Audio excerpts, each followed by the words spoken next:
lazım arsana. Uy Beýmurat, öýde papak giýmek näme gerek? Hiç kim görene öýde seni. Ýokman biri görerdik giýmeler papagy jaren. Hecem jany. Ýatlak giýýän.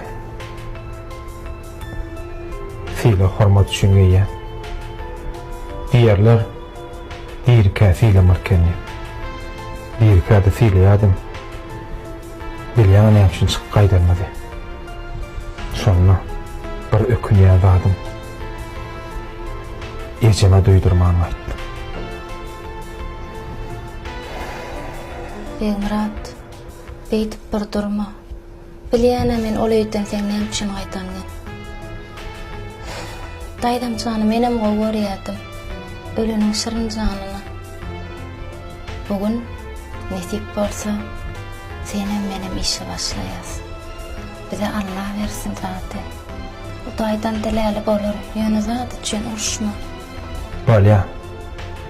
Bugün senin ilkinji iş günüň. Daragal, taçyny buwrady. Taçyny baraly.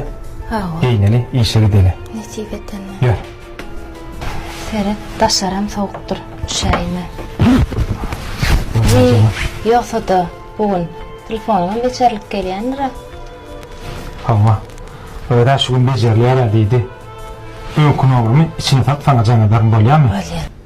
Vay ejejan, sen aýdanyň edip pedil etdim de, hemme adam maňa gally.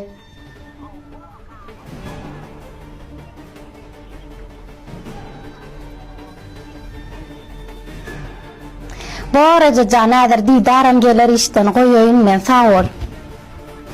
Vay nahar bişirmäne de ýaltan ýalny. Borla dastav giyersle. Ha, diýdaram gelýän. Diýdar geldiň işte tamam. Aa geldim.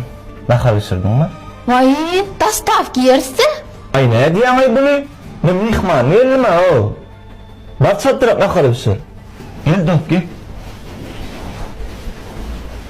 Getir döp. Kurtkaňy çykar.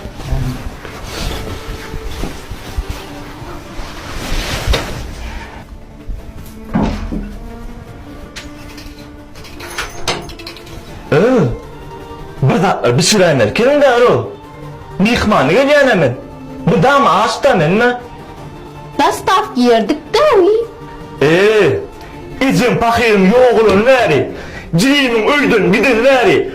Men şulydy. Normal nahar ýemok düşdüňmi? Bunu dastavka. Ýa-da duma men o. Bak, arman öýde adammadı. Benim canım oğlanla. Jiýiniň gidene men bunu görme. Ýok şole. Bol bakymjak nahar bişir mihmanmy?